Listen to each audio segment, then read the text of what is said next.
Picking out the criminals amongst the innocent passengers is a skill that comes only from experience. And customs officers in Gatwick have seen it all when it comes to the risks smugglers will take to make money from drugs. One smuggler that stands out from all the rest is a man called... Well, when I stopped in the Green Channel, I examined his baggage and found really nothing of customs interest at all. But there was something about him that I wasn't satisfied with. And generally, if somebody hasn't got anything in their baggage of customs interest, then they may have smuggled it elsewhere.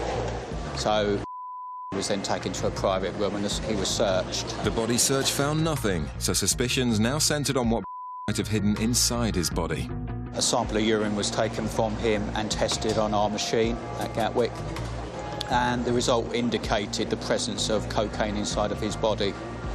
And I then arrested him on suspicion of importing a controlled drug into the UK, concealed internally. Officers wanted to X-ray to prove he'd swallowed packages of cocaine, but he refused. Instead, he was detained in a Gatwick custody cell while officers waited for the evidence to emerge. Begun a waiting game that would go down in customs history. He was refusing to eat any food. He refused to drink any drinks that we provided to him unless it was a can of Coke which he could open himself, and that's all he would do. And of course this went on and on. Without food, it soon became a week without him going to the toilet. But officers had Brady under 24-hour surveillance to ensure none of the vital evidence was missed. We had to have grounds to keep him in our custody, and we had to go in front of the magistrate every 7 days. One of the things we did was to iron scan his suit, and this indicated whether we still may have... the cocaine level was actually going up, which it was. After 3 weeks, and with drugs seeping into his system, they began to fear for life, but he refused to give in. It would only take a very small amount to actually kill the person outright, so it's a dangerous thing to do anyway. After a staggering 48 days of defiance, it was the smell of the custody officer's lunch which finally forced to crack.